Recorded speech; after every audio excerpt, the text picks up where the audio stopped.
初めて何か生命に対する侮辱を感じます。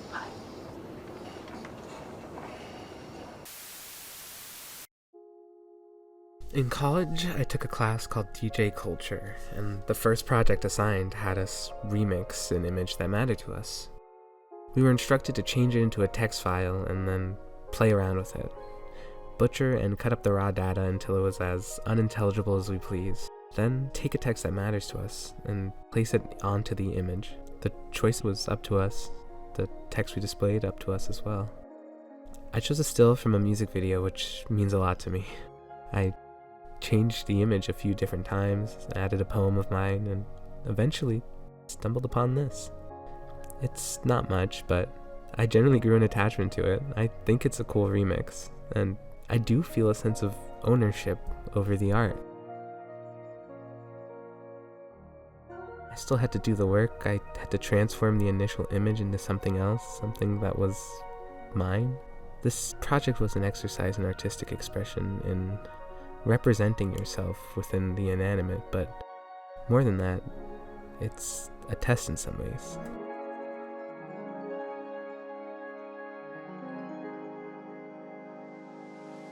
The Ship of Theseus is a thought experiment which asks, if you took a ship apart bit by bit and replaced it one board at a time with new pieces, at what point will it stop being the same ship? If you replace every board besides one, is it the same boat? If you lose a leg and get a prosthetic, is that not still your leg? Does the act of being manufactured make it any less yours once it becomes an extension of your own body? At what point of deconstruction does the art that inspired us become our own? We need a little bit of background. It'll probably be helpful if I identify what a remix even is first. Many of you rightfully jump to music and the many types of remixing which exist within the art form, but in her paper, Remix in the Age of Ubiquitous Remix, Abby Waysdorf states that remix is the use of pre-existing material to make something new. She's basically explaining that the remix is not bound by one medium. Any form of art, whether visual or auditory, can be considered a remix if it's transformative. But before I get into the modern implications of this definition, we have to go over some brief history. Remixing really got its start in dub music from Jamaica, which would eventually lead to hip-hop and DJ culture as we know it. These early dub artists would take pre-existing songs, splice them up, especially their vocals, and then add reverb throughout the track, like a lot of reverb. Usually the DJ, short for disc jockey, would be accompanied by an MC who would add their improvisational lines to the tracks. All of this culminated in a sound that, while familiar, stood out enough on its own. However, when dub techniques began to make their way overseas, the buzz over legitimacy of fair use involved in remixing came into question. Some people argued that since they were taking someone else's song and transforming it, the product was not theirs. Demands varied from simply asking for crediting and compensation to outright campaigning for remixing to be illegal. It essentially became a musical version of Theseus' ship. At what point is the music transformative enough? Does over half the song have to be different? Is a cover song transformative enough? Changing instrument? Is Weird Al problematic? Scandal. I'm obviously joking, but this is all still debated to this day. Legally, the consensus ended up being that remixes were transformative enough to be deemed fair use, and as such, the art of the remix began to spread across the world, and it took on a few new forms as technologies continued to evolve. Because of the remix, people have more creative freedom than they ever would have otherwise. It also allows us to push boundaries within all art forms. As we expand what it means to be considered art and broaden the scope by which creativity can be explored, we become more enriched culturally and get to experience more and more innovative and groundbreaking feats of creativity. It allowed us to build upon an already existing culture to create new things. But what if I told you this isn't technically the origin of the remix? Let me show you one of the earliest pioneers of the remix, Marcel Duchamp. Excuse my French. He was a painter and sculptor who was a key figure within the modern art movement. Now, let me show you his most controversial and infamous piece of art. A piece which still causes uproar today, over a century after its conception. This is Fountain, a piece of his from 1917, and it's not exactly my personal choice of beverage dispenser, but this sculpture is, in fact, a urinal, of which Duchamp ripped from its initial place of housing and plopped into an art show on his alt account. He called this fountain and many other pieces of art he'd create ready-mades. He would take regular everyday items and turn them into art, readily made. Sometimes barely anything was changed outside the presentation of said object, but Duchamp and many others would argue that it still counts as an entirely new thing. Duchamp also very purposely wouldn't take others' art. He took things like sinks and urinals, things that aren't art on their own, and transformed them beyond what their initial purpose would have allowed. It lets you see everyday objects in a way you otherwise wouldn't, and I think this is the true spirit of remixing. Taking something deemed unartful and transforming it and showcasing it in a new light. And I think both Duchamp's ready-mades and remixes are healthy and positive additions to the art space. There's something sort of joyful about turning something otherwise meant as a product into art, changing its very purpose, freeing it from the predisposition of its creation. One form of remix I want to focus on for a while is called communicative remix. They are less concerned with the aesthetics and whatnot, and instead their focus tends to be to convince people. Waysdorf states that communicative remixes are created and, just as importantly, deployed to communicate with others through the use of existing materials. This essentially means that they use transformative art to shape messaging. This could be anything from utilizing parody to spread a message or making an edit of a show you like, idle fan cams, hell, even the video essays right here on YouTube. All would fall under the communicative remix umbrella. God, I hate saying that word. I would also argue this is where AMVs land, my own little personal side. I mention all of this because it contextualizes just how varied and influential the remix is in our culture. Much of the media we consume today is transformative. A large majority of current generation memes tend to focus on the act of making derivative versions of pre-existing memes to fit new contexts, thus reaching wider audiences, a la the Dochi meme. It is so integral to the culture of Gen Z that it's almost hard to imagine what it would even be like without remix. Just look at TikTok. Its entire DNA is comparable to that of the remix. TikTok's spiritual predecessor was Vine, and its literal predecessor was Musical.ly. Vine thrived off of independents producing bite-sized entertainment content. It was a huge success, but sadly fucking imploded and disappeared. Musical.ly was a similar app where users could create musical videos, which were usually karaoke covers of popular songs. Seeing the vacuum left by Vine, Musical.ly turned itself into TikTok and branched out into all types of music and videos. It combined the ideas of both and expanded upon them even further. Much of TikTok is built off of the use of sounds. It could be anything from a dance cover of a Lady Gaga song to comedic sketches that utilize famous quotes from television, all of which, by definition, would be forms of remixes. Beyond music, you could even consider TikTok's Stitch Chains, a feature where people reply and build upon each other's videos, to be forms of remix. There are instances out there that stitch videos from 10 plus other people to make something wholly unique, each person on screen aiding in the process, all building upon the work left for them by whoever came before.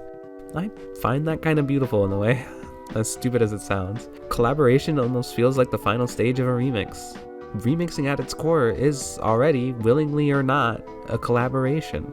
The original work gets combined with the elements from the new work to create something bigger than both were on their own. I think the fact that TikTok has this wild west of remix culture is a beautiful thing. The way in which the app encourages collaboration is something that should be celebrated rather than critiqued, but believe me, there is a lot to critique about the greater TikTok climate. So much of our culture is built upon the foundations of remixes, of those who came before us.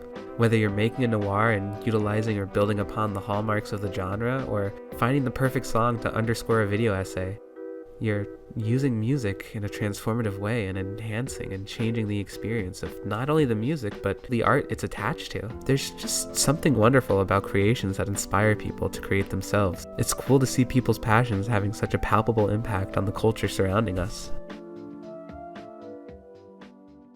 Before getting into the more contentious side of the modern remix, I want to briefly talk about Andy Warhol. Warhol created pop art, which tended to be art of, well, popular culture, and one of his most famous pieces is this, his 1962 piece aptly titled Campbell's Soup Cans. Each of the 32 cans mirrors a real-life flavor lined in a row, just as you see it shelved at the store, meticulously drawn to be identical in nearly every way besides the label differentiating the flavor. The MoMA page for this piece states that Its canvases are hand-painted, and the fleur-de-lis pattern ringing each can's bottom edge is hand-stamped. Warhol mimicked the repetition and uniformity of advertising by carefully reproducing the same image across each individual canvas. He varied only the label on the front of each can, distinguishing them by their variety. Warhol was quoted saying, "I used to drink it. I used to have the same lunch every day, for 20 years, I guess. The same thing over and over again." I have a question for you. Is this a remix? Is this painting, even if perhaps simple from a surface level, more or less artful than the fountain?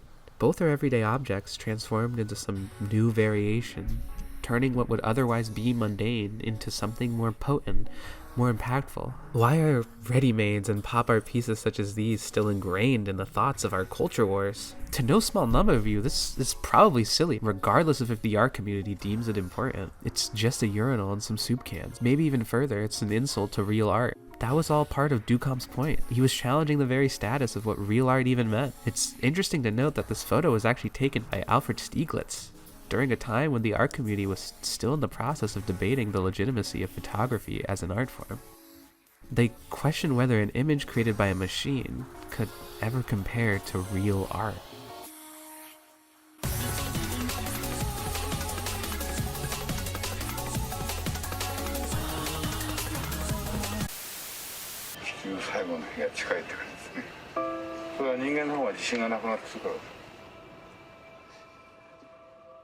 The real reason I wanted to talk about all of this is to demonstrate the true history of the remix as it pertains to where we are with AI. I didn't mention it, but there was another way to do that project at the start of the video. The image you used as a base was allowed to be your own AI prompt, regardless of what that may be, as long as it came from you. In this class, in general, my professor seemingly viewed AI as being an extension of the remix. I can almost see his logic in a weird way. Generative AI is almost like a perfect bastardization of the remix itself. It can only generate images because it was trained to do so off of millions of original sources. Photos, video, music, voices, whatever it may be, it takes all that data to compile an image like Reed Richards' elastic eroticism. And I guess the argument is that, in a way, this compiling of other people's work is transformative, and thus remix. This bothered me for a while because I think AI has the potential to be used in a remix scenario, but I don't find AI works to inherently be a remix by virtue of being generative. AI tends to lack intent beyond the prompt you put in. It can create for you. You can be selective by tinkering the prompts and getting something out of it, Frankensteining art, but what finer details can AI possess on its own? I've seen in my eyes good examples of AI being used to enhance someone's work. Magdalena Bay had a music video that utilizes AI elements. They used a GAN model and had a 3D art and real footage essentially making the base of the video, and then manipulated that base using whatever AI the director instituted in order to give the video a sort of uncanny feel to it. This fits with the themes of the song. Magdalena Bay themselves stated that dream catching is about all the places you want to know and all the places you'll never go. The video uses AI neural networks to create the landscapes and worlds we long for in the lyrics, on computer's interpretation of our dreams. When she says, "Me in the Swiss countryside, I saw a picture of it today and I wanna go before I die." the song itself is lamenting on the fact that there's so much of the world to see and experience, and yet so many barriers preventing many of us from actually ever experiencing them. When the world holds you back at every turn, your dreams are the next best thing, and that's a little awe-inspiring. Utilizing AI is an effective way to promote the ideas of the song visually and thematically, since the AI tried to imagine and replicate these places just as we try to imagine them ourselves while dreaming. I think that's a really cool concept. The brain is a parallel to the machine through their imperfections. But even in this example of good AI art, it needed creative direction and outside manipulation with other tools to actually function cohesively. An argument I see AI supporters use is that it helps people who can't access art, or who want to casually engage with it to be able to do so. My mom made some silly AI art of some grandma smoking weed on a monstrosity of a vehicle. I don't know what the prompt is at this point, but she likes the flaws it holds because it speaks to her, and I can see how she can appreciate and find value in it, the technical errors of the art, in a way that reflects our own flawed lived experiences. I think there is value there, and I think that's a special connection. The difference being, this was an entirely personal use, but who knows whose art was ripped to pieces and fed to the model she used. When analyzing non-generative art, especially remixes, you can do entire deep dives on inspirations for specific pieces. Duchamp led the pop artists such as Warhol, turning the mundane of our everyday life into something new and different and exciting. Sampling tracks has become a huge staple of the modern music landscape, and in many ways, to be inspired is to remix your own preferences. Your inspirations don't entirely make you who you are because you still have freedom for your own creative expression, but they are fundamentally important to shaping that expression and molding it. It both belongs to you, but is also a part of something greater. And who knows who will be inspired by what you put out. Maybe you inspire someone else to create, and the train of inspiration keeps moving along with humanity itself. What can you be inspired by within AI art? What techniques do AI artists utilize? What are they trying to show us with the camera work? What are these actors telling me? What depth do their performances hide? What of the writing, if there is any? Is it relevant to the theming? To anything at all besides the prompt itself? Generally, what is exciting about the prospect of AI art outside of its convenience? Is this breaking boundaries? When my mom asked for 2 old ladies doing whatever bullshit she asked for, why is it that the old ladies turned out white? Why do I have to specify 2 black grandmas riding in an old car smoking weed? Why are they seemingly in a field? Why is it day? What are they in? What are they wearing? Does my mom really resonate with this clothing? With this car? With this field? With these women? What does this express about my mom? She's an older woman who maybe has a radical edge to her? Even that interpretation itself is biased in the sense that I know her, and I can glean more out of it than you might be able to. When AI is used as a tool, these questions can more readily be answered since its utilization is far more intentional, and most importantly, driven by a human. It's plastered atop someone's CG work that they have to build and sculpt on their own. AI is not capable of intentionality such as this. It's why so many of those proof in concept entirely AI generated videos lack a lot of basic principles. One thing I think is important to consider is the further role art plays within our society, culturally and socially, when it comes to our biases. In her article, titled Remixing the Music of the Sphere, listening to the relevance of an ancient doctrine for the sociology of music, Lee Blackstone mentions that listeners recognize music through musical conventions that they have been socialized into perceiving as natural within their society. In this sense, unwanted, unnatural sounds may be perceived as noise or oral deviance. The music that we hear, then, has a potential to manifest itself in a herd political aesthetic. People may attach themselves to groups that share the same musical conventions, the same ways of hearing. Effective alliances produced via music may not necessarily result in a form of empowerment that is beneficial. In fact, the social action manifested from a listening community may conform to hegemonic purposes. The oft-asserted idea that music is a form of universal language are nothing less than social constructions. Music is as innocent or as provocative or as inclusive or exclusive as we grant it during the process of social interaction. This quote is obviously focused towards music, but the same otherization of modern art mirrors this very phenomenon. AI art has so quickly been adopted by the ruling class as a desperate bid to undermine and replace the hard work of millions of creatives. Andy Warhol said, "I don't think art should only be for the select few. I think it should be for the mass of the American people." This quote and sentiment are often placed side by side with pro-AI messaging. Generative AI is positioned as a tool that can finally democratize art and truly put it into the hands of the layman. But that's not what's happening, is it? Who are we putting art in the hands of when replacing creatives with AI? どこへたどり着きたいですか？人間が描くのと同じように絵を描く機械を作りたいんだ。はい。 What is the end goal, really? I don't think it's possible for AI to ever fully just remove the need for humans within the creative process, but that's what it sounds like people want. If you fill your house with framed AI art to avoid paying actual artists or generate a profile picture instead of dropping $20 on a commission, why don't you just do it and leave it at that? If it is truly just for the layman, then should this not be enough? What are we really arguing for when we push for its usage commercially? So many people want to legitimize AI art as an easy way out of putting in actual work. You can sell AI art, media conglomerates are making AI scripts and AI advertising, but where does this put the people who fed these machines? They're out of work, or being fired, or paid less. Is that part of the goal of the average AI defender? Do you think these companies who are taking the easy way out are going to want to hire a bunch of AI artists? Why would removing humans from the process not be their end goal? They can make a product people will mindlessly consume at a cheaper price because they fired half their creative teams. That is what tends to be advocated for at the end of the day.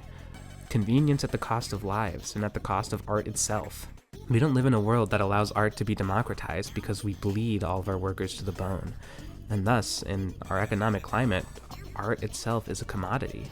It's why there's always such a debate on what defines art and why modern art and abstract art tend to be attacked so much. Blue good, red bad. The only value art holds in much of our culture tends to be one distinctly tied to class and thus ripe for otherization. If there were regulations involved, then I think we'd be in a better place to argue the morality of utilizing AI, because I do think it can have its place within artistic spaces and conversations, but only as a tool. I don't say all this to demonize and make those who utilize AI art feel bad or something, because really, as with many new inventive technologies, its positives get bastardized and sometimes overshadowed completely by the negatives. People who don't do art tend to avoid it for economic reasons. It takes a lot of practice to hone a skill, and when you have a full-time job and friends and family, it's a lot to balance. There's people I know personally who always had creative hobbies which they enjoyed, but never wished to explore them further because they deemed it as unrealistic, or acknowledged that if they pursued it, there wouldn't be much money to gain. That's why generative AI is so appealing to the general public. It feels like a chance for them to express themselves, to make art in a way they simply couldn't before. And the sad truth is a lot of the people being bolstered to express themselves have no inclination to explore this anywhere outside of generative AI. If we truly let it keep learning and improving with no regulation, with the hope to bring art to the everyman, then we'd just be creating a closed loop where AI art learns off of AI art. That is, if it's not just stolen material from those of us who still deign to create art rather than generate it. Generative AI's goal is to be able to do it all. Any style, video, photo, ink, watercolor, fucking Ghibli, whatever that even means to people. The tool itself becomes the creator. The end goal for generative AI is not to coexist or exist as a supplementary tool. It wishes to become the sole option. It exists to make other methods of art obsolete, and I'm stuck just asking why. Some of the best parts of art are the human elements, talking about the things we care about together, collaborating to create even more beautiful projects, combining our own experiences with those around us to culminate in something truly special. AI art does not wish to coexist, it wishes to replace. It does not wish to be an optional tool, it wants to be the tool. Many companies that are proponents of generative AI merely see its potential to make an easy profit and cut the costs of laborers. And that's why it makes me a bit puzzled. I loved seeing how happy my mom got over her silly grandma folder. It may be rudimentary, but in some ways it's akin to someone picking up a pencil to draw for the first time. They might make something that lacks depth or doesn't look super great or utilize important techniques, but it's still an expression of the self that someone is putting out into the world, something once dormant now given life. It's hard to appreciate knowing it's built upon the hard work of people who actually spend time to learn the craft. Most Americans have access to phones now, and as such, photography is one of the most widespread and common art forms everyone engages with, because the creativity was already there. And we see plenty of shitty photos come from people's phones, but also a lot of genuinely impactful pieces of photography. Just having access to a camera does not make you good at taking photos, but what happens when someone enters a photo contest and submits an AI-generated piece? I think most people would agree that, in that scenario, it's wrong to allow AI to really go side by side with photography. But if we as a society are okay with AI-generated art, why are we not as okay with AI-generated images of reality? And the answer is kind of obvious. Most people aren't artists, and so having access to a tool that lets them engage in creation without any of the work, or having to compensate someone else, is just convenient. Having a deepfake made of you or a family member or friend is a far more legitimate and immediate threat in their eyes because it's tangible. The negative impact of AI art hits people who are already currently artists the hardest, because even at a casual level, a lot of people just don't engage that deeply with the art they consume. AI is an interesting tool with varied potential, but I think it needs to be enunciated. It is a tool. It is not the final destination. It is not the end-all be-all. It is an aesthetic in and of itself, and just as there are those who don't appreciate certain genres of music or styles of paintings, there is validity towards enjoying and disliking AI art. I couldn't hope to guess where the future will go regarding this technology and the role it will play in shaping our lives and our culture, but I know I can't really support utilizing it myself as things stand. Potential prospects of using AI art to enhance creative expression feel wrong when that tool is being used to put creatives everywhere, my peers, out of work, all for the sake of releasing vapid products for the sole purpose of making even more money off the suffering of others.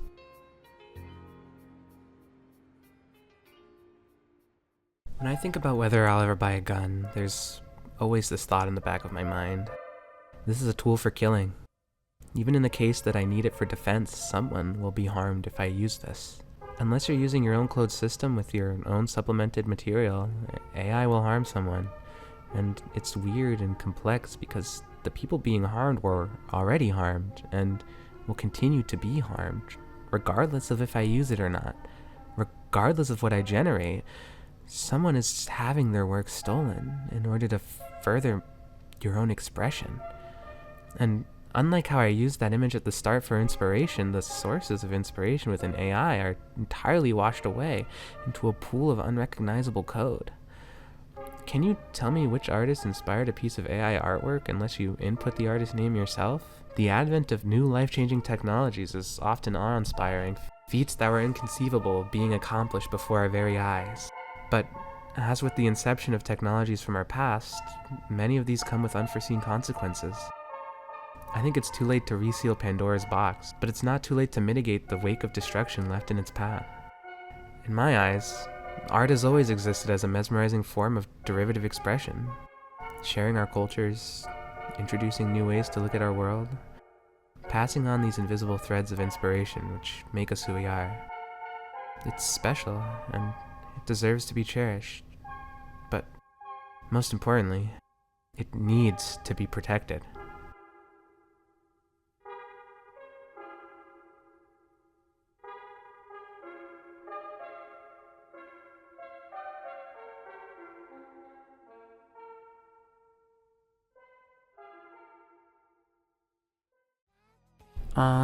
Hi, so I recorded this whole video while really sick, and I did it in a rush because I had the script done for a while, but then literally like all of that fucking bullshit ass Miyazaki Ghibli shit started happening all over again, literally in the midst of me editing, and so I just decided to rush job it. I kinda speed ran, so it's a little sloppy, but I'm gonna start uploading way more as I go on. Tell me what you thought, give me any critiques. That's all. Okay, bye.